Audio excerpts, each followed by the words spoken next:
day, we get special visitors for inside studio today. Visitors when we say, na asset them be to humanity. Yesterday I've been they talk about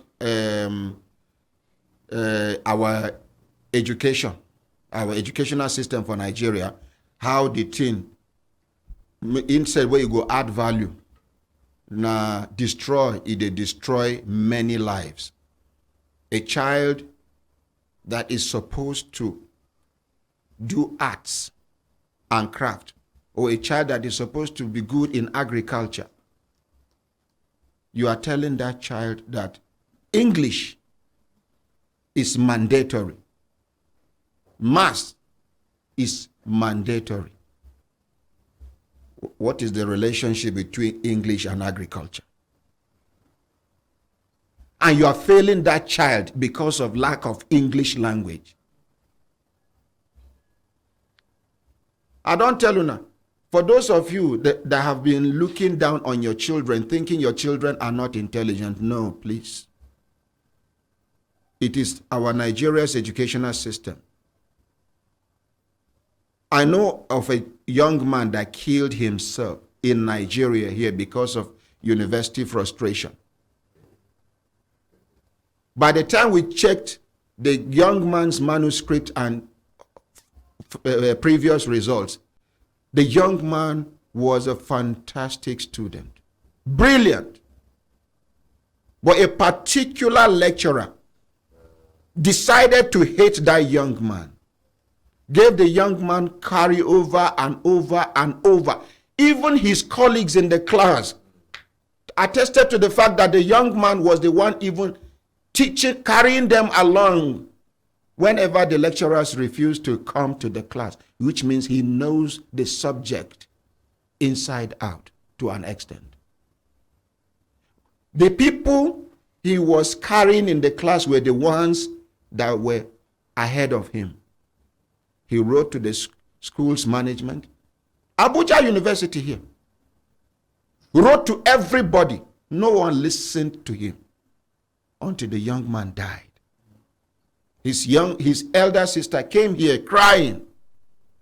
We went into the matter. We investigated the matter. And we discovered the earth.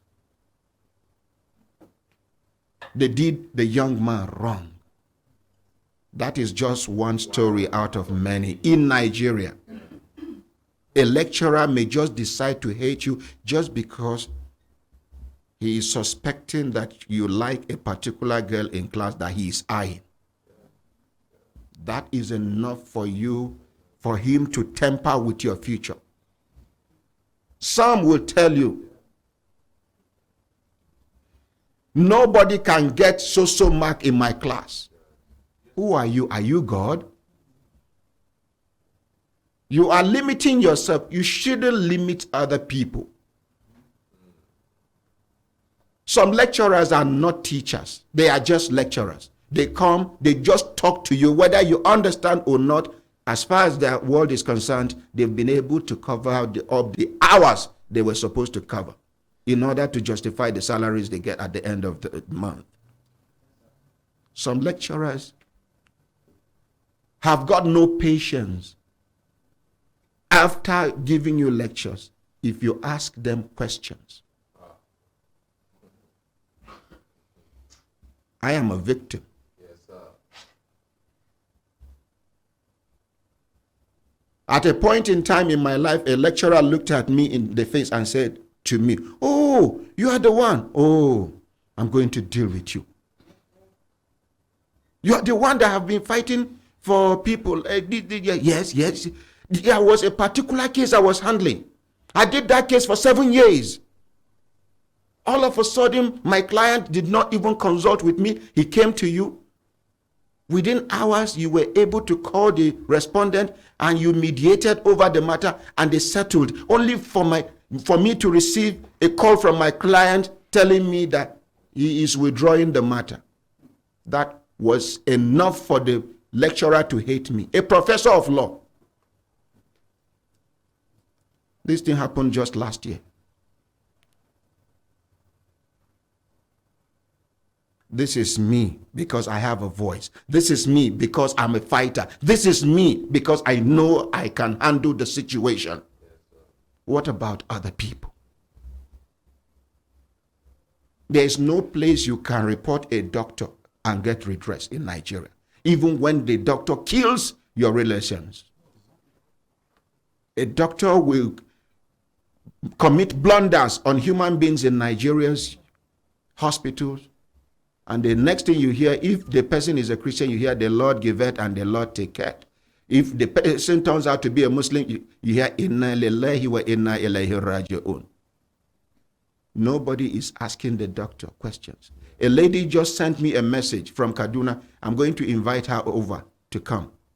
She said during she underwent an operation, a doctor forgot towel in her womb, stomach. And it was there for months until the complication became too much. She was dying. They now rushed her to the hospital, only for them to discover that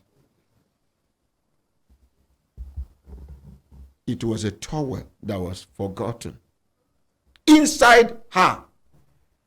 She said they have succeeded in removing the towel, but as she's talking to me, she's dying slowly.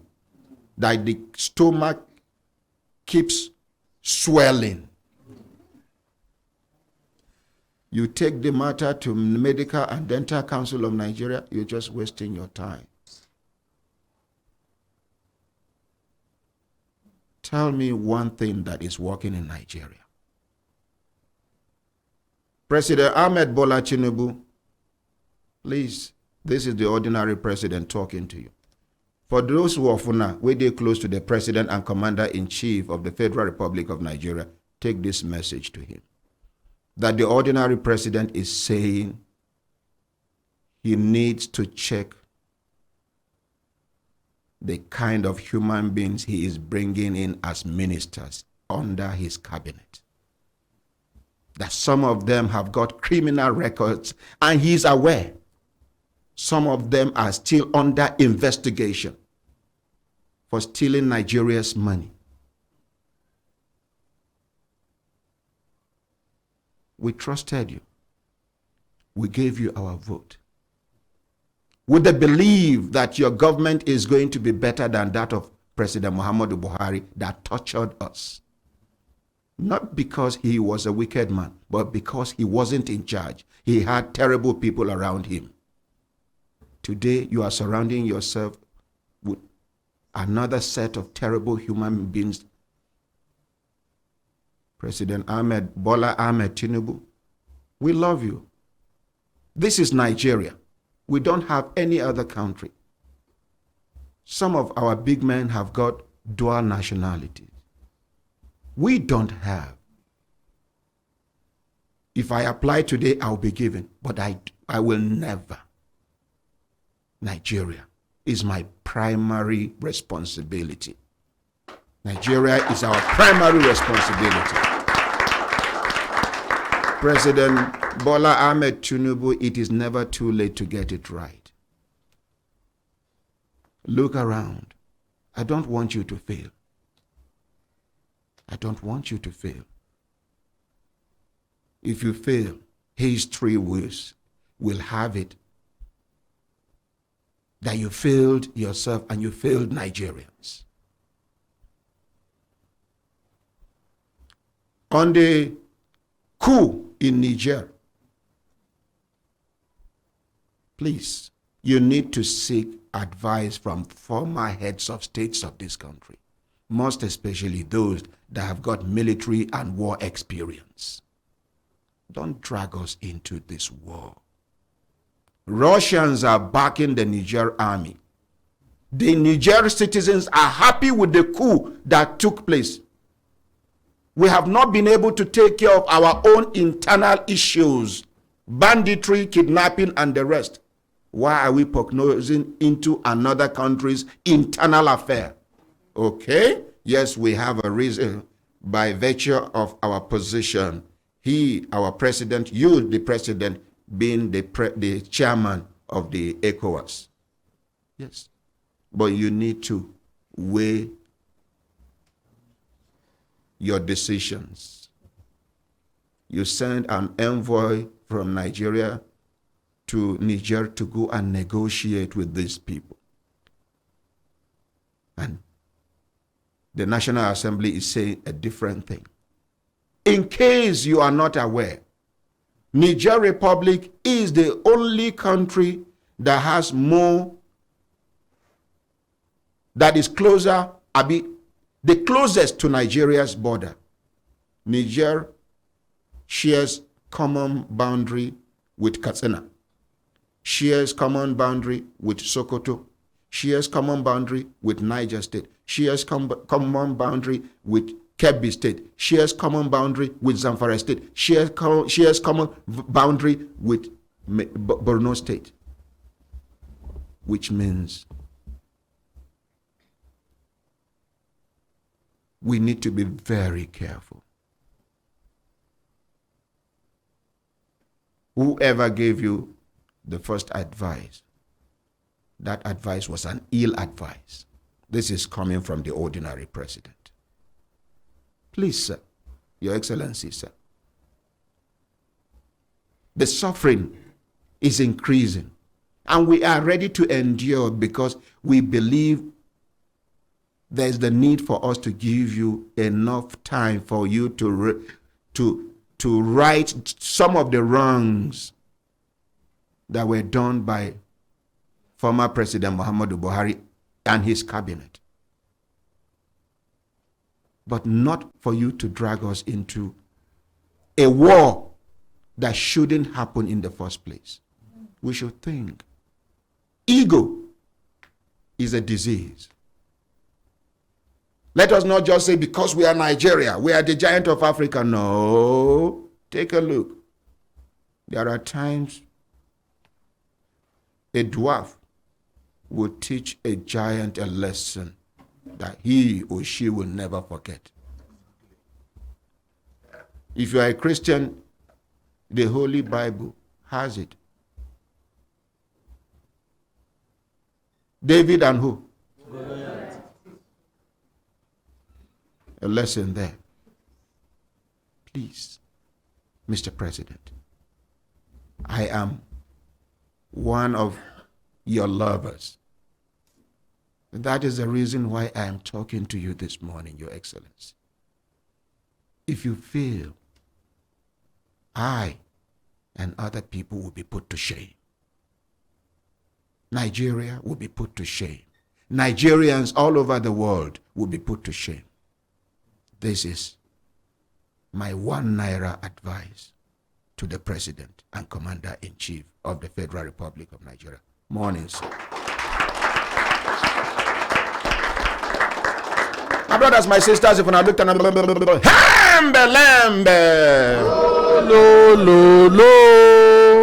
if I look down on us, it's time done, they give us signal to do things, signal make we continue to the now they go. But I go introduce the special guests, them, with the first studio. These now people when we say if book see them, because they don't read the book where book they fear. No. I mean, these now people who don't do publications. They don't do they don't attend seminars. They don't do presentations both locally and internationally. They don't write journals when we say no be only Africans. Even all over the world. Once you mention their name, say, oh yeah, he's a good man. Oh yeah. And this person is a Nigerian.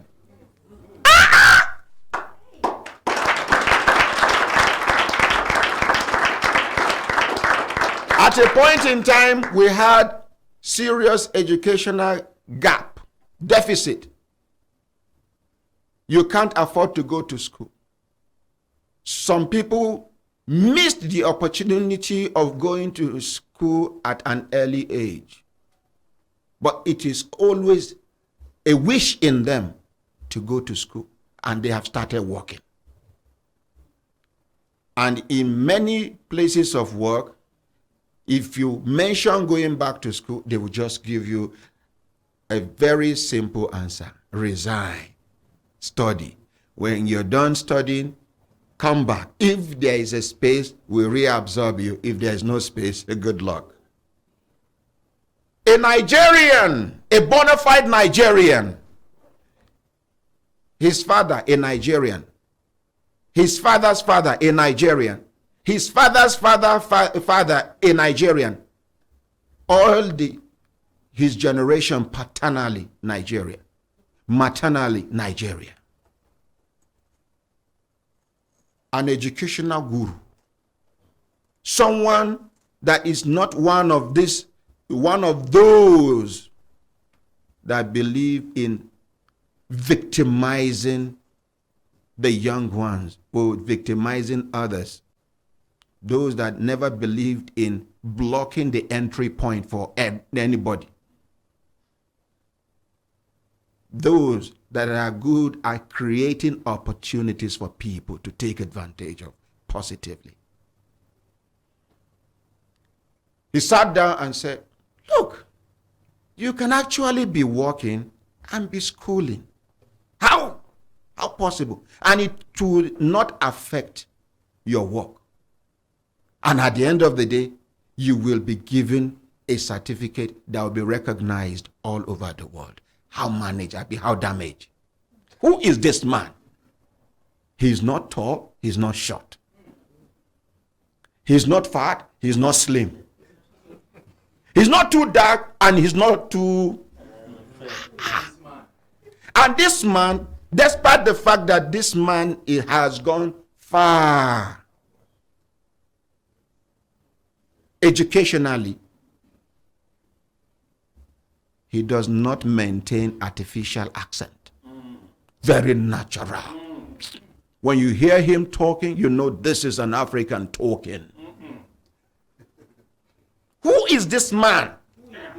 Ask me, who is this man? Who is this man? Who is this man? Who is this man? But this man,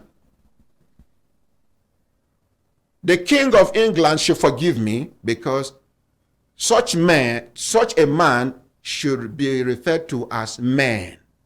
He is a plural of man, of a man. Who is this man? Who is this man? Stretch your mouth and say man. Man. Lembe. Oh, lo, lo, lo. I will love someone to introduce him. Ambrose Benangowong, the public relations officer of the National Open University, will be the one to introduce this man. Let's appreciate Ambrose. See him here.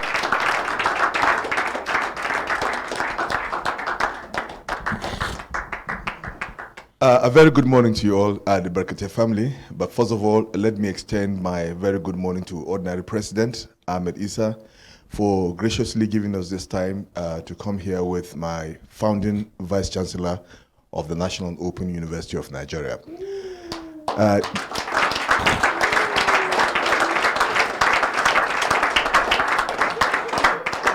Distinguished Brekete family, Professor Olugbemiro Jegede is a man of many caps.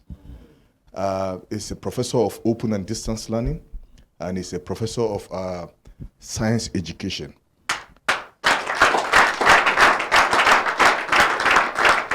While in Hong Kong,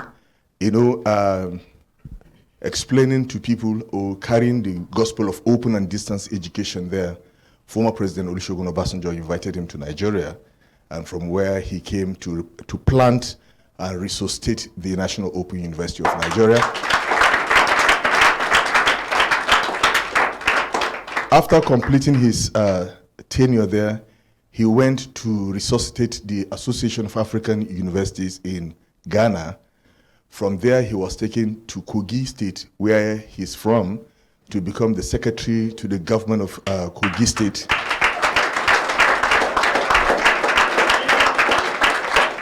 Now he's a professor emeritus and one of the most sorted out professor of open and distance education globally. He's a consultant to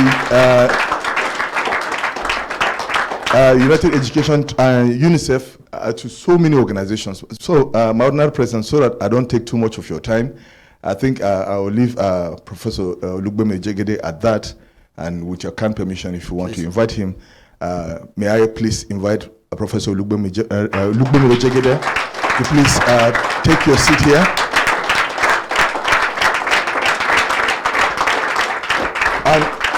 And my dean, please.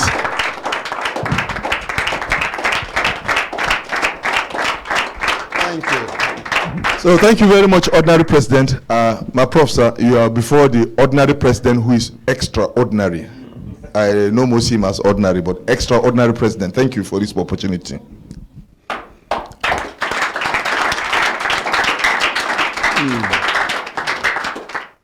Good morning. Ordinary President. Good morning, sir. The way I see you, you are not ordinary. You are super president. Because you champion the cause of everybody. And as the name of your radio says, Human Rights Radio, you are championing the rights of everybody. Drawing from the United Nations General Assembly Agreement of 1948, that human rights belongs to everybody. Everybody must go to school. Everybody must have education. And that's what you are doing in a way. But before I just say one more thing, let me introduce one or two people who are with us. And I'm sure you want to hear from them. Yes, sir. Yes, sir. And before that, let me bring you greetings from the Vice Chancellor of the National Open University of Nigeria, Professor Olufemi Peters. Thank you. I will also bring greetings from the President of the Nigerian Academy of Education, Professor Ishaku. He said I should greet you, that you are doing a good job. But I have here with me 15 people from the National Open University of Nigeria. Mm-hmm. There are doctors, there are professors. I have the Dean of Education, Professor Ogunle, who is sitting very close to me. But we appreciate them now.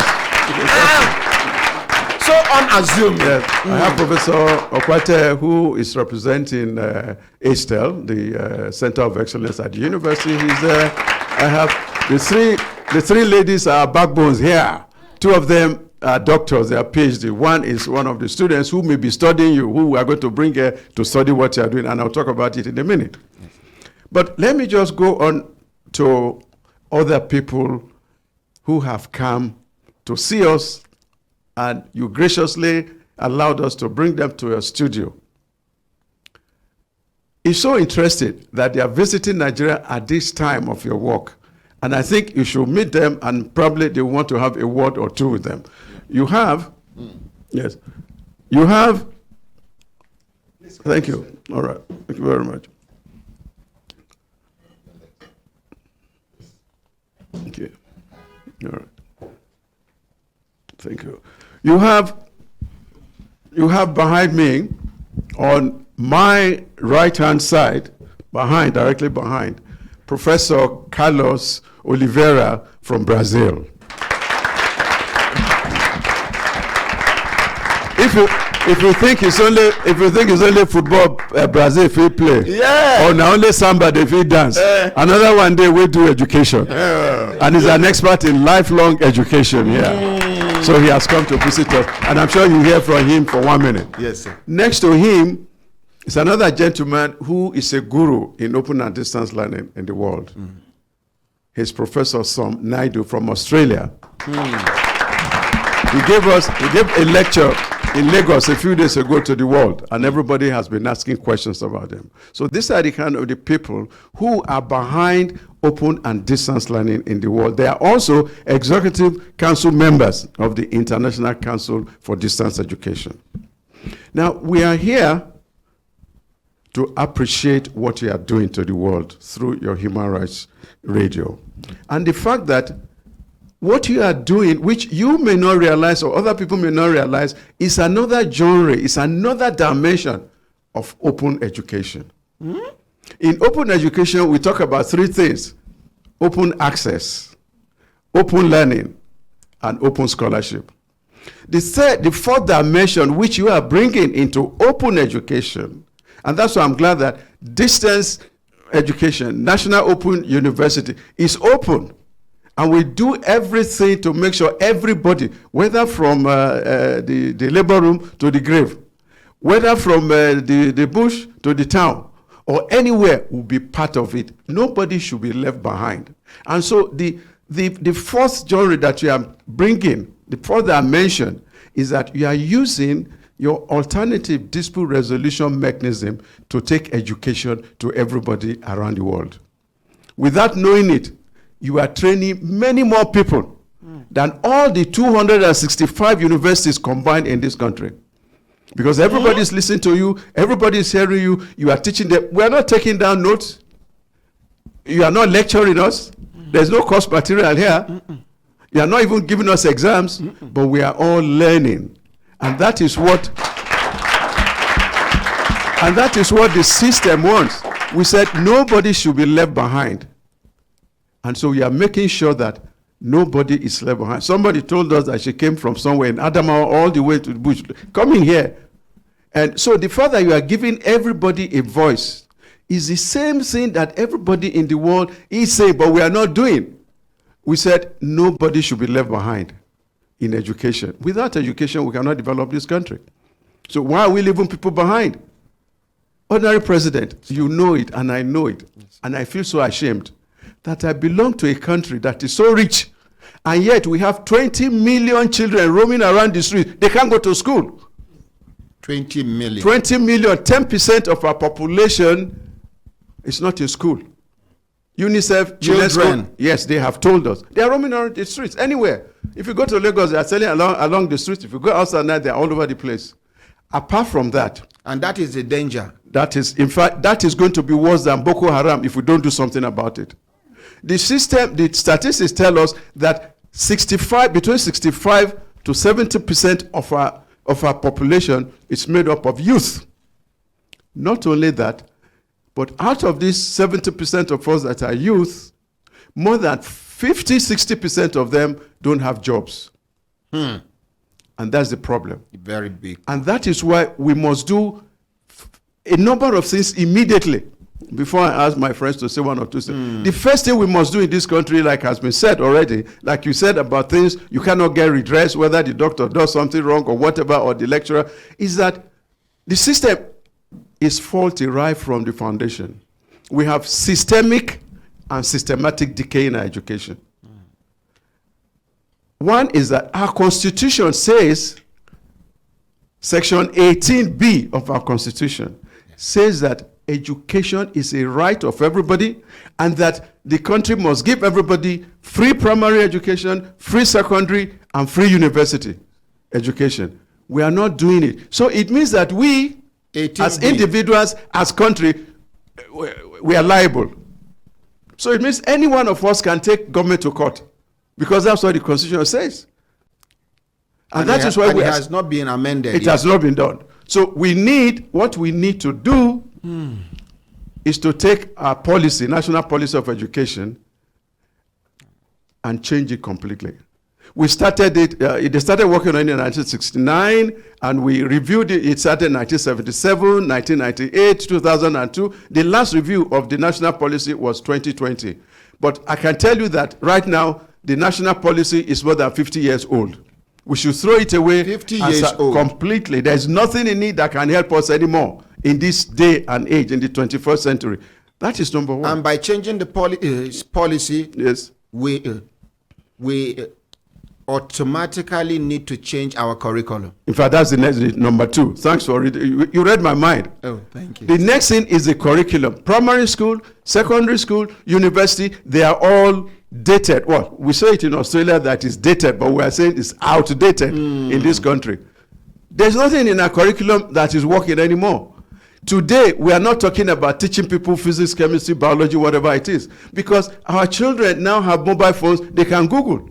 Anything you want to know, you will know it. But where is the attitude? Where is the orientation? How do we put together the knowledge you have, the competencies we need, and the skills needed outside?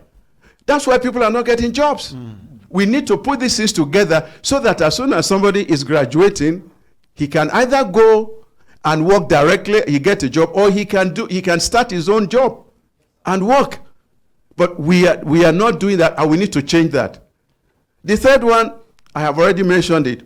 We have so many people out of school. 20 million of them are on the streets, and many more. When you say somebody is illiterate or something, he can't read and write, but we also need to put some ideas into that person's mind. And Yes. that's what you are doing. Yes, sir. And we want to thank you so well for that. Thank you, sir. The fourth thing we must do now is that we are moving towards what is called the digital economy. And to go into a digital economy, we must institute digital literacy in this country.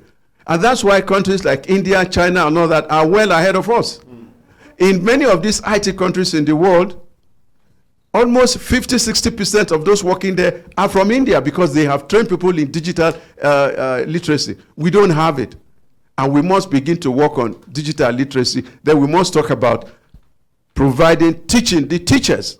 If you recall, when we started free primary education, it was announced somewhere, I think it was in Sokoto. It was only after the president went and announced that there will be free primary education that they remember that we have teachers. We didn't even plan. So when you are building a house, you have to draw a plan. So those are some of the things that we need to do in this country to change the whole system so that our people don't go Japan all the time. And many of them are in fact, today now, if you go to the airport, there will be hundreds of people wanting to leave this country. There's a need for us to make sure that they don't go. We are in this country, with your permission, Ordinary President, Yes, sir. Yes, we are in the third level of slavery or slave trade. The first one, our forefathers took the strongest people and gave them out as slaves. And they took millions and millions away. The second one, with our own hands, we took our children, the best of our children, we took them out. Yes, sir. That's the second level of slavery. We have our slave trade. We have put ourselves in. The third level of slavery is Japan. Everybody is going. Japan. Japan. One Japa. Japa. Oh, As they say, Japa. yeah, Oh. one Japa. So they are gone. But some of them are Japada now. Well, they will Japada because they don't know. You see, when you say the grass is greener there, it's not really greener. Come and water your own grass. And some of them, Yes. on reaching there, they will discover that actually the grass is greener, but on getting closer to the grass, Yes. it turns out that the grass is artificial. It has even changed color also. Right, it's artificial. So they are coming back. But the thing is, let us make sure that what we are doing, the home is comfortable enough for them not to go at all. And that is what other countries have done. I mean, we can do it. Brazil has done it. India is doing it. Australia has done it. So why can't we do it and make sure that the environment here is good for them? And that's why we need to change the national policy, change education, change the curriculum, and do as much as possible. Sir, our major problem in Nigeria, based on deep research, is the crop of human beings we have occupying leadership position. Correct. Unpatriotic human beings.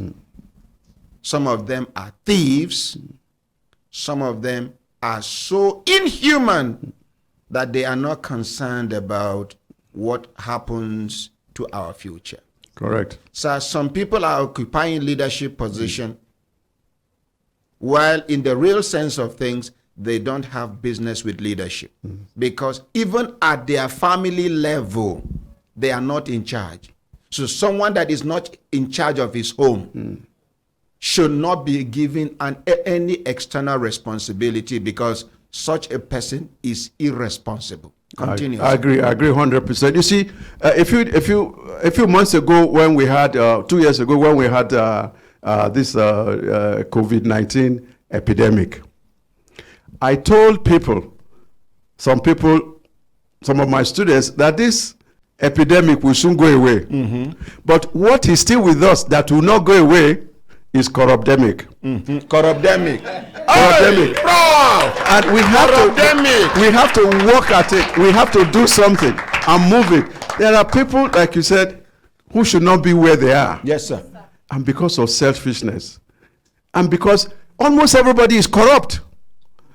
The guy is there. As soon as, look, when you elect them and they go over there, many of them, have more than 2-3 pairs of shoes. Yes, sir. As soon as you start paying all that, they will gather everything and they start going home. As soon as they go home, the people will be saying, and our son don't come, or wait till bring come. Our illustrious Our illustrious son has come. And so you'll be welcoming somebody either from the prison or from somewhere, and you'll be having parties for him. So therefore, everybody Yes, sir. is liable. Everybody is corrupt. He's one of our own. Exactly. The So reason why they are doing this to him is because he's yes, he's bringing the thing. What do you bring home? I mean, you be even at the airport. I was in the airport on a Wednesday. I was traveling to Ghana, and I don't want to mention who was telling me, but they were looking at me and say, "Happy weekend." Now I begin look my watch. I said, "Today is Wednesday now. Be Friday. Happy weekend." Then when I started asking, he said, "Your boys are here." I said, "I didn't know they're here." And some of them are even older than you. That's the point. So this is what is happening. But what we want to do, and one of the major message you want to bring before my friends say one or two things, is that we have looked at what you are doing, and we are so pleased with it. Education should mix with the community. We say there is town, the community, and gown, the university. There shouldn't be any separation. Town and gown. Town and gown must meet. And so we have our students, we'll be bringing our students at the master's level, at the PhD level, who will come and understudy what you are doing. And when they do it, they will get their master's, they will get their PhD. And this is, apart from just that aspect of open education, your own system of broadcasting and journalism is something our mass communication students should also come and study. So if you permit me, sir, let me just ask two of our visitors, Yes, sir. from Brazil and from Australia, just to greet you, to say one or two things, Yes. and before we move on, sir. Thank you. So let me invite Professor Carlos Oliveira. He's a dancer and a footballer, but he's an educationist. So we'll talk to you about it. Just a minute. It's a pleasure to be here with you. First of all, because we Brazilians have learned a lot from Nigeria. Yes. Most of the diaspora happened and sent Nigeria the culture, the food, the music, and the history of Nigeria is part of the history of Brazil. So when you go to Bahia in Brazil, you will feel at home, Yes. because it is exactly the same. The music, the food is there, and everything. So we are very committed in Brazil to the futures of Nigeria. I've been here for a week, and I can tell you, I don't feel comfortable with the things that I'm saying. I was going to try not to speak about your internal problems, but you gave me the permission to do that. Yes, sir, please. And I was back in Lagos, wonderful place, wonderful hotel. I didn't go out alone. Not because I was afraid of Nigerians, but because I was ashamed of what I saw. People on the streets, starving, without job, without future. Children, where are they going? What are we doing to the futures of those children? What are we doing to the education system? How do we have children without primary education? Where is the country going if we don't think of where these children go to secondary school? Why do we talk about open education if they don't have primary education? So I was really so ashamed after walking a little bit and seeing those children looking at me and saying, hey, and what's my future going to be? And there is one future. The future is the future of education. And that's the only reason I think that the government should have. There is nothing we can do except for good education for all. And for all, I'm talking about all, the vulnerable people, people who were in prison, ex-prisoners, women that have the same rights to go to schools, to universities, and also children. So I'm very proud to be here, but I could not allow myself not to say these words, because it's more than just coming and some blah, blah, blah, blah, blah of education, which is very important. Yes, but we have to go and see the real world. And the real world is on the streets. The real world is without jobs. The real world is without future. And we have to change it. Thank you. And that is what the Agenda 2030, the United Nations Agenda 2030, I want us to do. Remembering that nobody can be left behind. We have to build bridges and distance education. Open distance education can help us all. And the second and the last thing I will say, that's what Brekete spoke about digital literacy. I'm here in the auditorium. Let me ask you, who has a smartphone in the hand? Show us the smartphone. Everybody here has a smartphone? Some of you have? Okay. This is not digital literacy. This is the use of a smartphone. Digital literacy is to give you the right to comprehend the use of digital world, the possibilities of using the digital world in your life. Not only going to WhatsApp, not going only to the Facebook, not only reading fake news. It's to understand what's fake, what's not, to know where to go. And that's much more. That's what we call digital literacy. So I do think that Nigeria has two efforts. One is the normal schooling for everybody. And then digital literacy with the right to broadband of quality for all and for free. Because now democracy depends on the internet. So that's one of the fights that we have. Thank you. Let's no, don't hand over yet. Let's appreciate him. Thank you. Thank you. Now, Ordinary President. I still want to talk to him, sir. Oh, okay. Yes. You have the Professor Brekete gave us the statistics of the out of school Nigerian children, which is about 20 million. What is the statistic of out of school children in Brazil? Yeah, this is one of our great efforts. Having 20 million children out of school in Nigeria is an enormous number. Our number now goes to 2% or 1%. 2%? Yes, it's a very low part of the population. Please, let's appreciate them. But then the second question is, we have to give them good quality education. It's not only opening the schools and giving some food for children that need that food, because sometimes the only food they have a day is in the Brazilian school. So they enter in the morning, they leave in the afternoon, and they have 3 meals. And then they go to their families without living conditions. So we need also, besides that, we need good quality education. But this is the number in Brazil. We have an enormous effort now to have board school, because only 4-hour school doesn't give you literacy in anything. The world needs more than that.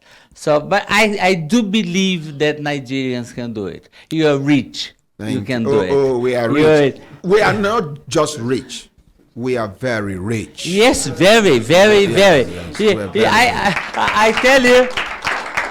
I tell you one thing. I was talking yesterday when we were coming from the airport, and I said, I can't understand why Nigerians are not in the BRICS.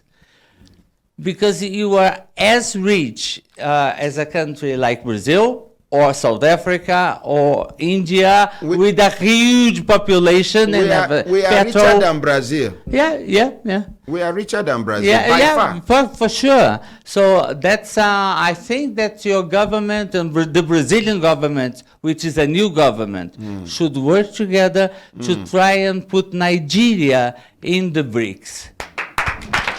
Thank you. Thank you very much, Professor Carlos.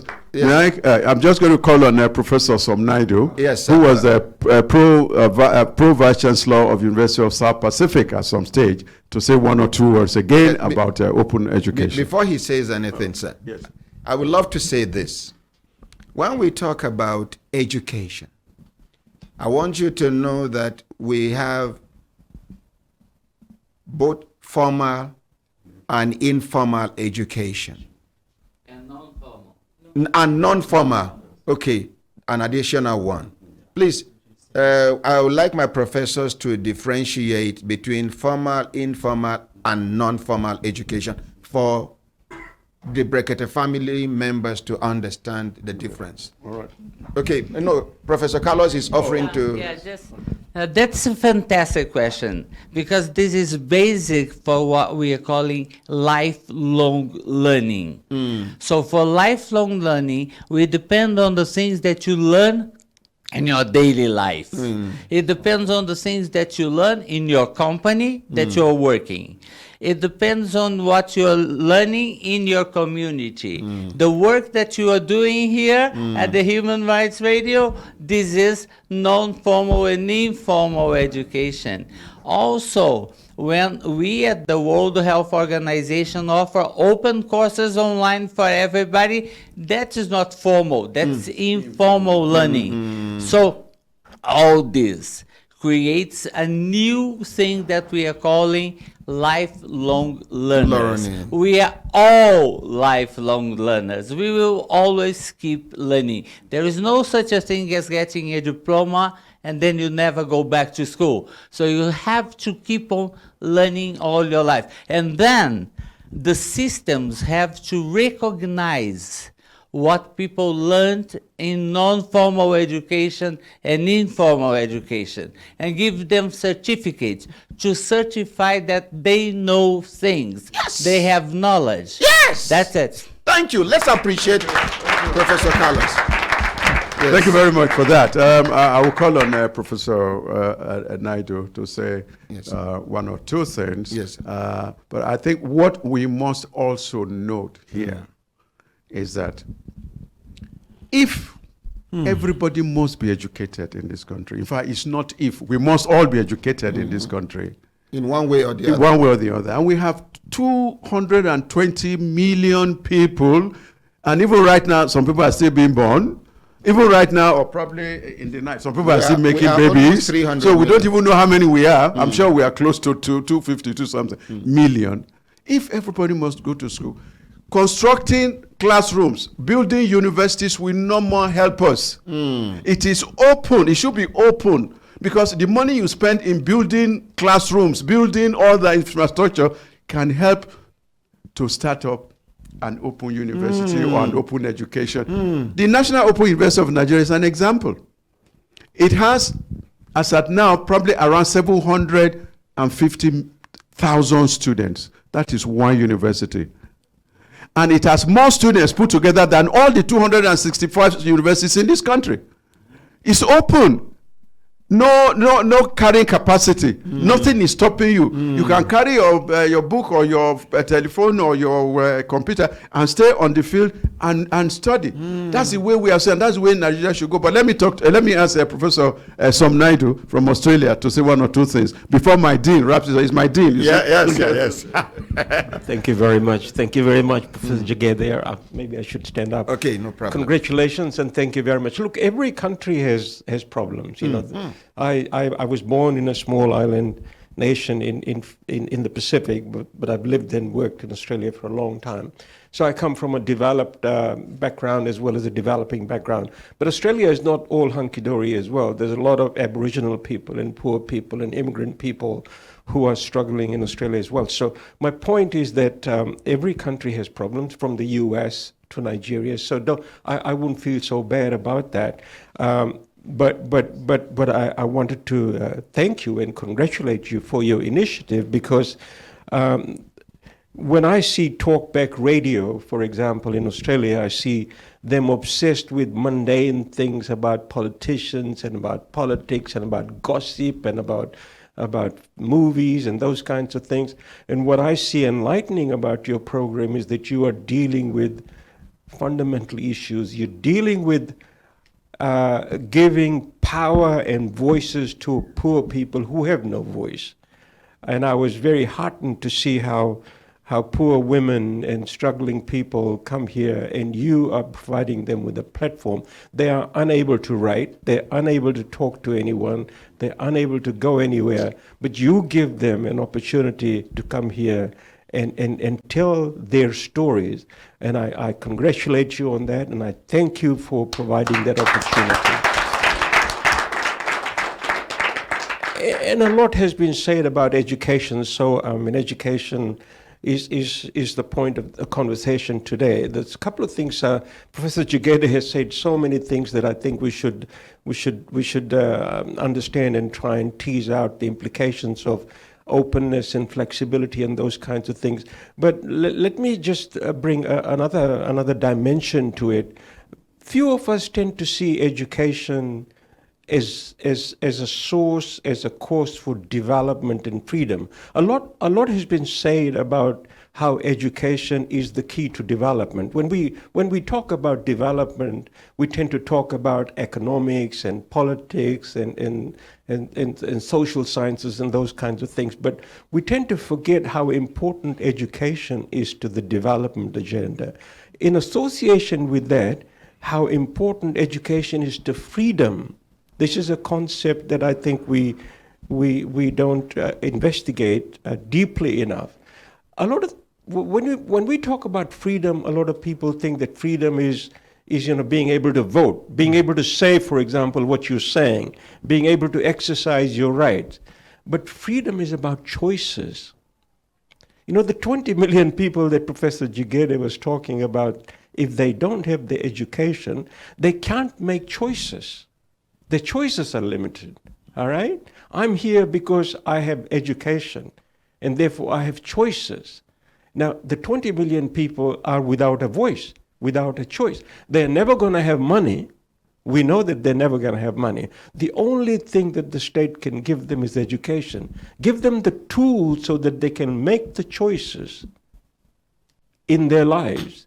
So I'd like to connect education to development and freedom, and I think that's the point. You can never be free without education. Maybe money might give you freedom, but how many of us do have that kind of money? Education is the only thing that the government, that ourselves can give to our people so that they can become free. You're never free unless you have choice.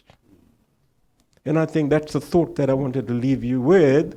And thank you very much for this opportunity. Thank you. And thank you very much for the work that you do. Now, before you drop the microphone, sir, even when you acquire freedom via wealth, via your riches, you are still limited. Yeah, agree. There is a limit to the kind of freedom you enjoy with your money. There are places you go to, you are limited because of lack of education. There are things you are supposed to explore on your own as the rich man, but you need to depend on someone that is educated to help you do it. Please, let's appreciate Prof. Thank you very much. Thank you. One point before Dean Ogule says one or two things is that Professor Carlos Oliveira, Professor Somnaido, are members of the Executive Council of the International Council for Distance Education. The 29th conference of that council is going to take place in Costa Rica in November this year. Two things quickly. One is that we are going to develop and present a paper on this open education you are doing, which we want to study from at the National Open University. We're going to present a paper there to showcase what you are doing and what you are moving Nigeria to do to champion another section, another dimension of open education. So we're going to present a paper there. But the other one is that, Ordinary President, Yes, sir. if you have the time, and I'm sure my friend Carlos will be saying it, but I'm just saying on his behalf, that you are also invited to that conference. Thank you very much. May I now, if you don't mind, ask Professor Ogule, the Dean of Education at the National Open University of Nigeria, the Dean of the largest faculty of education in Africa, the Dean of the faculty that has got the largest, the greatest number of professors of education in Nigeria, to say one or two words. Thank you very much, Emeritus Professor Brekete. Ordinary President, Sir? what you are doing here is connecting with the generality of Nigerians in terms of education. Now, this is a radio station, ordinarily. Yes, sir. But you are not running this as a radio station. Because in the practice of radio, I mean, of course, radio for our education, radio is a synchronous, technology. I mean, it connects with the society real time. And I don't know whether there is any radio station in Nigeria that does it as much as this Brekete family does it. Now,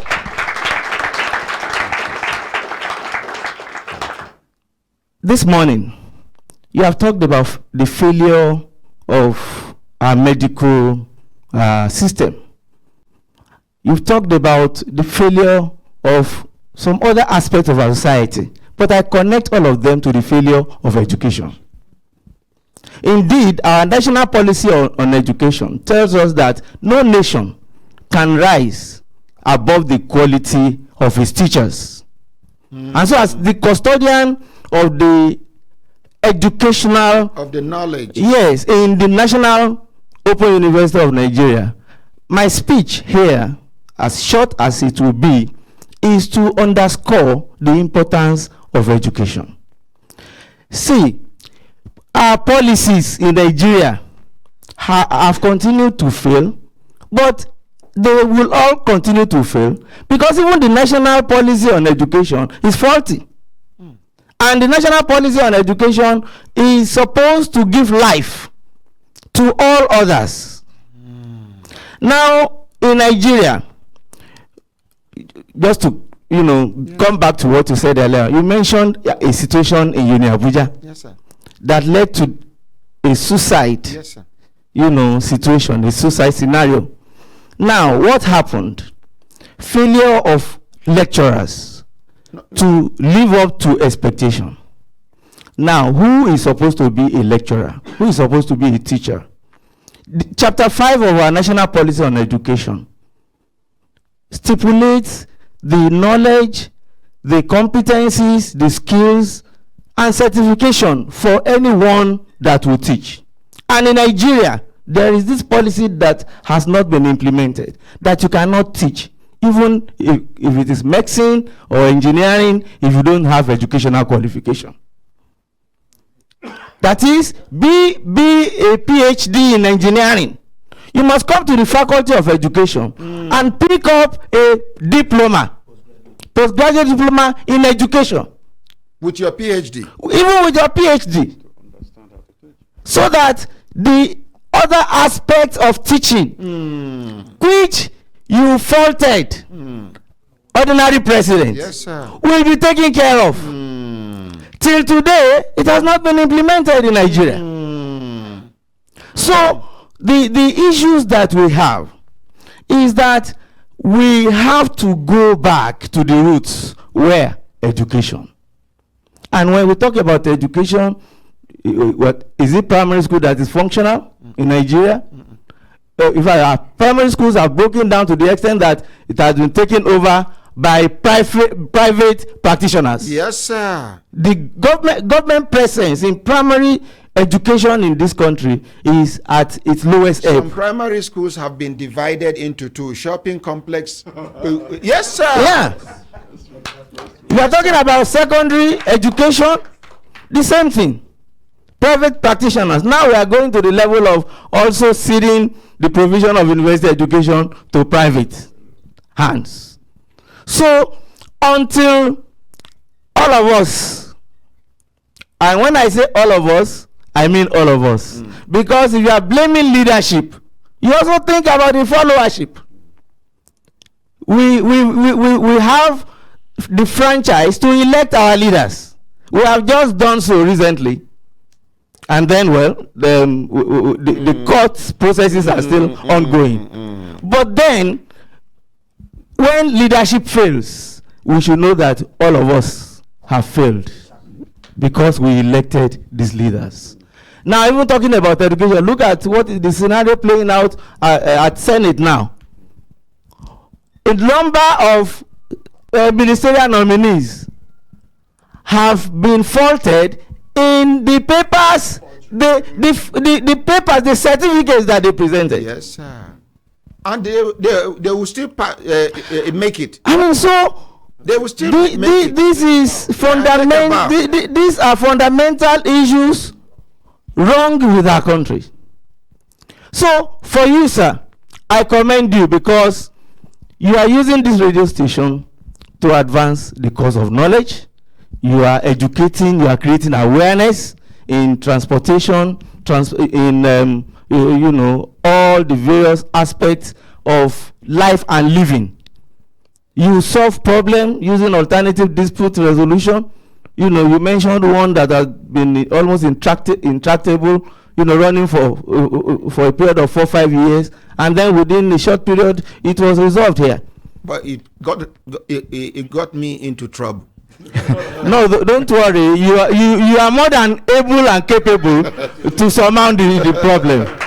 So, let us get it correctly here.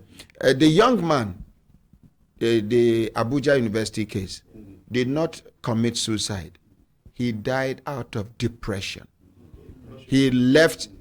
At a point in time, he told his sister that he's not seeing anything worth living. And she was the one encouraging him until he eventually died. You understand, sir? Sir, here, apart from all the things you have mentioned, we empower people with the knowledge of how to stand for themselves. What are their rights? An average Nigerian does not know his or her rights. An average Nigerian that does not know his or her right will not talk about how to claim the right, know where to go to claim the right, or when to claim the right that will be appropriate. Sir, in Nigeria today, there are cases you will take to court as an ignorant person, and they will tell you, oh, this is status bad. That yes, they have cheated you, all your claims are right, but because you did not come within so period of time, your right has extinguished like fire. There are laws that are rotten in Nigeria. You can imagine Prof telling us that a particular law, our educational policy law, is 50 years old. Yet we have ministers of education coming, ministers of education going. None of them deemed it fit to say, no, this 40-something years old policy is no longer working. And that is the reason why we churn out graduates that are unemployable. Graduates that cannot even stand on their own to establish little businesses that can make them survive. Yeah. Please, I'm sorry to have interrupted. No, it's all right. So let me just conclude. I mean, if we stay here, if you allow us here, we'll be here till tomorrow. But I just want to conclude by saying one or two things. And the problem we have now, look at it, sir. How many millions voted in our last election? 29 million voted. Out of 200 and something million Nigerians. Then, how many millions voted during the Big Brother, what you call it? Yes, 75 million Nigerians voted for Big Brother something, but 29 million voted government. Yeah, that just tells you what education has done. You see, INEC. INEC is responsible for over 70% of those that did not vote. Sir, It took them 7 years to give me my voter's card. I, the ordinary Ahmed Isa, ordinary president. I had to even embarrass them on air. Eventually, they brought it with errors here and there. I did not vote. I couldn't vote. A lot of Nigerians were disenfranchised by INEC. You go, you be subjected to all the processes of documentation, but they will never call you. If you go to them, it is as if they are doing you a favor. It is as if you are disturbing them. Yeah, yeah. The same thing happened to me. So, sir, the system, okay, like the ministerial list now, sir. I thank God for Yoruba people. Your education is useful to you people, unlike the other regions. You can see the crop of ministerial nominees from the Yoruba side. Fantastic human beings. The ones from the north, rotten. The ones from the east, rotten. It looks like there is an agenda. If not, how can northern leaders and northern governors keep quiet when President Bola Ahmed Tinubu is trying to destroy Nigeria from the northern part of Nigeria, first of all? Because once these people decide to fight back, it is from the northern part of Nigeria that they will edge into this country. I feel people close to him, most especially the National Security Advisor, is from Adamawa State, for crying out loud. He should have known better. I don't know. Well, Honorary President, may I, with your permission, ask the Dean to ask one of the ladies, to give a vote of thanks. We don't want to leave them behind. Maybe they should all introduce themselves. Okay, that's fine. Okay, so let the ladies do that first. Because of our gender sensitivity, and no, please look at these beautiful African ladies. No, take a look at them. No iota of artificiality. Oh, even their smile is African. Oh no. They will introduce themselves, talk a little about themselves, their area of specialty, and hand over to the next person. Thank you. Good morning, Brekete Family. I'm Dr. Oluwasegun Ogunleye, a specialist of human kinetics and health education from the National Open University of Nigeria. I'm so happy to be here. I want to say well done to our ordinary presidents. Well done, sir. Thank you. Good morning, Brekete family. Good morning, my ordinary president. My name is Fatilawa. I'm a student of the National Open University of Nigeria. I'm a 400 level student. I started the year 2020 and I'm graduating this year. In National Open University, there is nothing like strike. You can get admission every time. Right now, you can go to the support.nationalopenuniversity.org and you'll be admitted. If you have your secondary education, you gain admission immediately. And the study there is flexible. No lecturer sorting. You can take your exams online. You can do visual examination. There's something we call TMA, that's tutor marked assessment. You do it online, you are marked immediately, you get your scores. So when you write your examination and you fail, you can write to the support.org that you passed and you have failed. And such a thing has never happened. I did my NCE and I spent 5 years. Doing NCE? Yes, but this is just 3 years and I'm graduating this year. I've registered already. I'm doing my project and I'm submitting. And in National Open University, you must not read.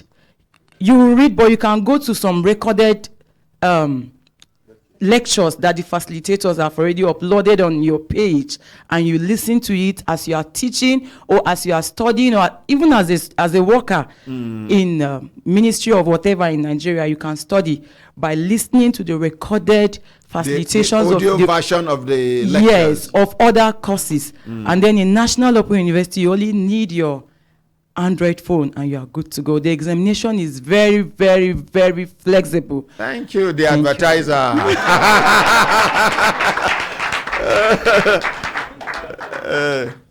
Thank you very much, Brekete Family. I'm Dr. Ms. Deborah Agbanimo. So I'm specialized in computer education with specialization in artificial intelligence. And I must say, I'm so glad to be here because while I was listening to everyone talking there, I'm so honored to be here. Thank you very much for inviting me. I had my thesis on the effects of cultural techno-contextual approach and the Agbanimo 1.0 for teaching computer studies in junior secondary school. And then the Agbanimo 1.0 was all about online learning, whereby you can allow students learn at their pace. And then coming here, I was thinking of writing a paper, like, okay, I was just going to look for another topic because I wanted to submit a paper to NAST conference for 2024. And I was like, okay, I was going to change what I was about to say. But then coming here and then listening to everyone talking about open and distance learning, I was like, okay, I'm interested in this. I'm going to just write about this and just get it out there. So I'm very, very grateful. You're doing a great job and I'm super proud. Thank you very much. Thank you. Thank you. Thank you, Ordinary President. Yes, I think we're done with the women, sir. Lembe, lembe.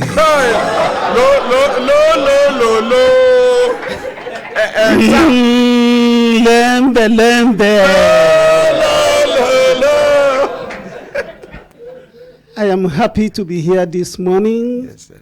Always hearing your radio and tuning to it every time. Thank you, sir. I am Associate Professor Johnson Okpateye, and my area of specialization is on educational evaluation. I here to represent another center of the university that is actually being sponsored by World Bank and AFD, and that is African Center of Excellence on Technology Enhanced Learning. So what in this particular place is an open door for Nigerian students to come to see how we can use artificial intelligence, cyber security, and management information system, and to embed it into our teaching and learning. Our professors and our emeritus once mentioned about digital literacy. And we cannot talk about digital literacy today without talking about artificial intelligence. That is the in thing now. How can we take artificial intelligence to our classroom for teaching, for instructional delivery, and for the assessment? So, and that is what we need to begin to look at now. That yes, people want to be educated, but do they have requisite potentials of using these particular new technological tools to actually empower themselves? So thank you very much, Brekete Family. Thank you, sir. Thank you very much, our ordinary president. Thank you very much. Thank you. I am Damot. It's a good morning, my ordinary president. My dad did his master's at Open University. Till now, the lecturer has not approved his project. This, Ambrose, take note, and maybe this is not the only complaint, but this is the one I have seen. And you should also take into consideration the fact that some of your staff at some of the centers are not friendly to the students. You remember I sent one complaint to you. They victimized a lady. So I think there's the need for close monitoring and supervision. Just not too long ago, I think yesterday, someone told me that Professor Anthony Wushishi, the registrar of NECO, despite the fact that he has been able to put a lot of things in place all over Nigeria, he took his time to be visiting all the centers one by one in Nigeria.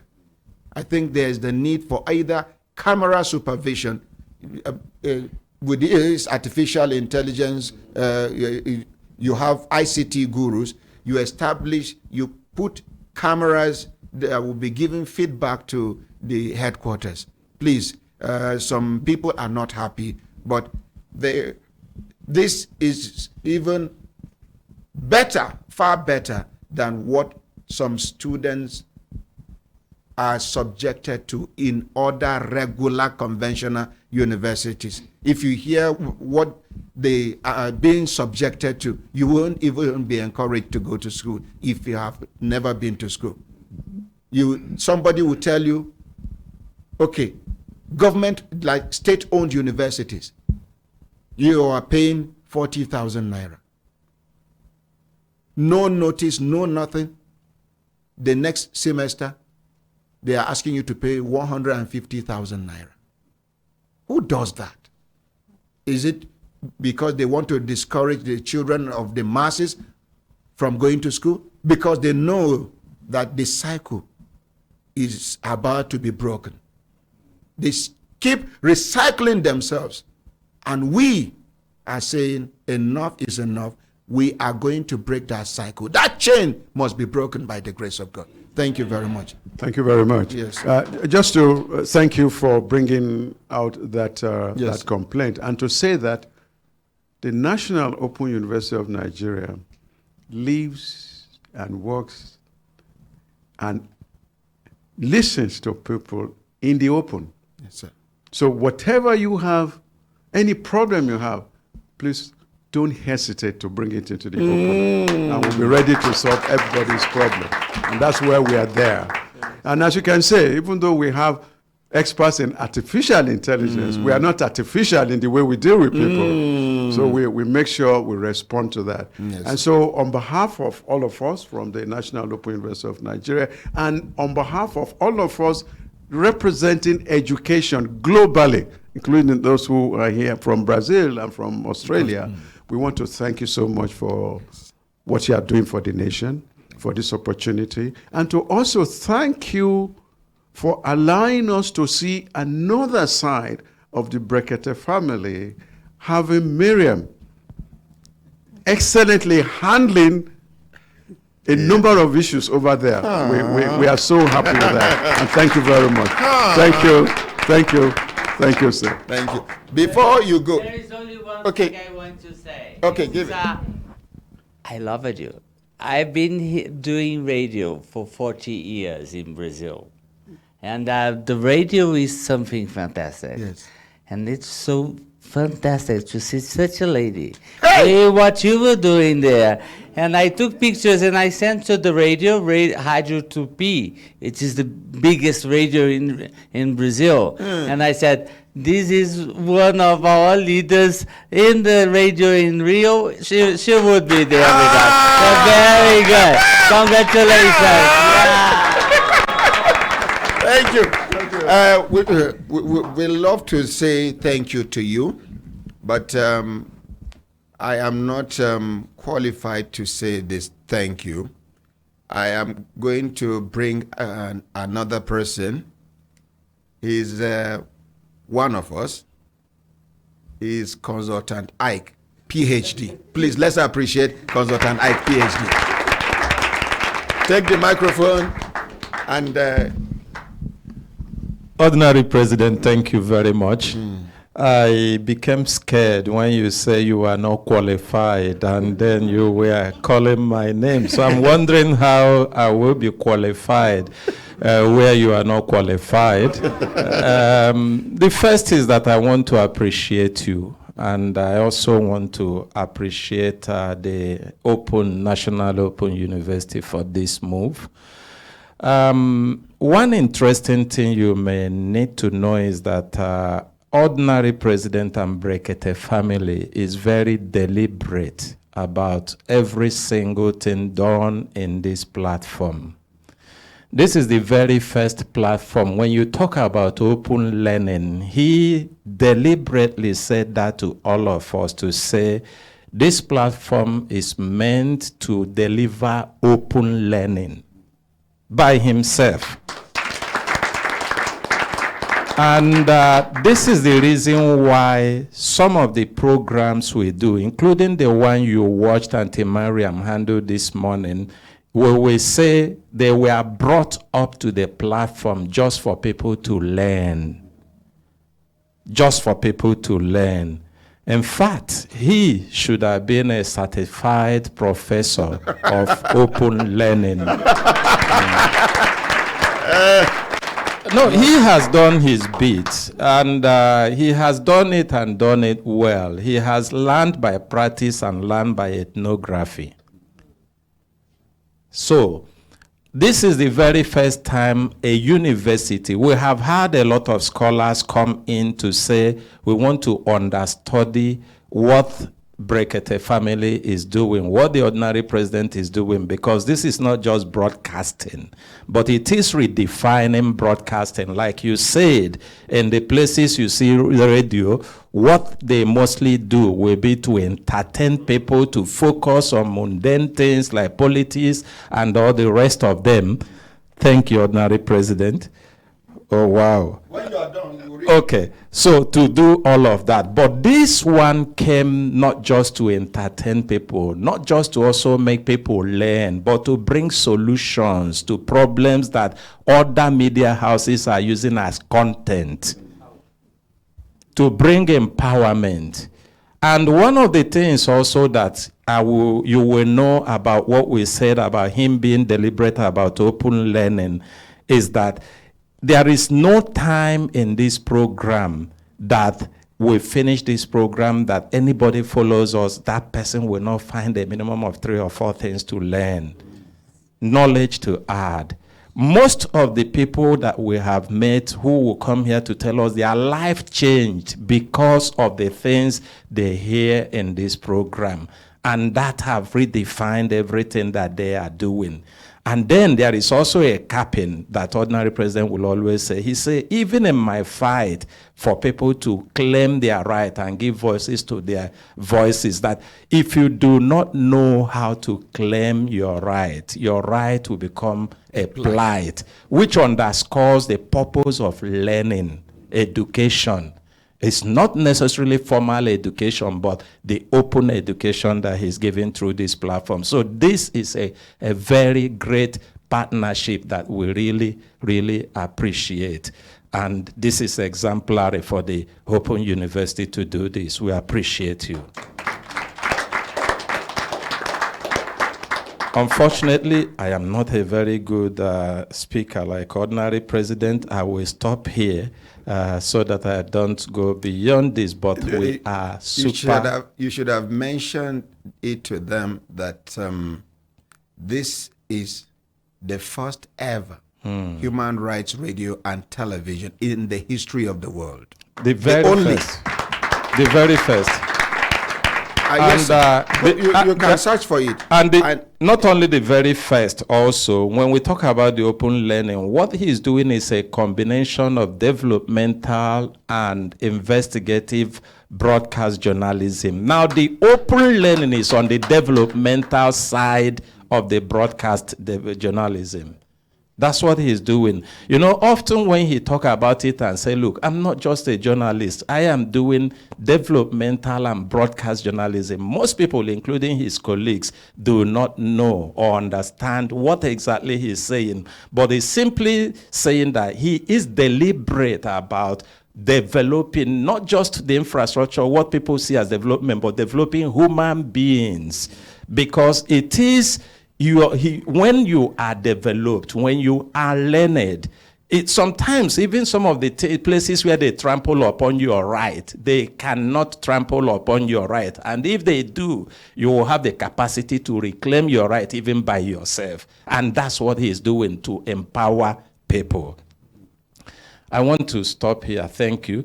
Please, may I crave your indulgence to give me 10 minutes for me to open the telephone line for you to get a feedback, because any learning without a feedback is one way, but when with the feedback it is balanced. Good idea, yes? Yeah, waiting be your name. Where are you developing from? Waiting be your contributed. My name is Azuka. I call from Valencia, Spain. Okay, from Valencia, Spain, Azuka. Yes. I want to greet the profs who we get for studio there. Thank you. Thank you very much. May God bless you, ordinary president. Amen. And you too, sir.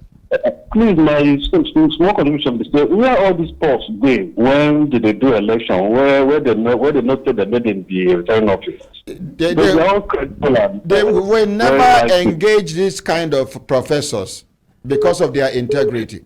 They will rather involve those professors that are ready to compromise. So this is the answer to your question. Thank you, sir. Yes. And second one, they're supposed to make our prof there a minister of education so as to revive the education system in the country there. The immediate past minister of education was never, is not an educationist. He doesn't know anything about education. So putting a farmer to head an ICT firm. Thank you. Thank you so much. God bless you. My brothers, my sisters, if I look at an assistant time, don't they give us signal to do it? Signal, make we pack Kaya come out for studio. On behalf of my professors, them, and the other people, them, wake up. On behalf of everybody where they is inside the open air studio of the Human Rights Radio and Television, the headquarters of Brekete Family. Una waiting. Bye.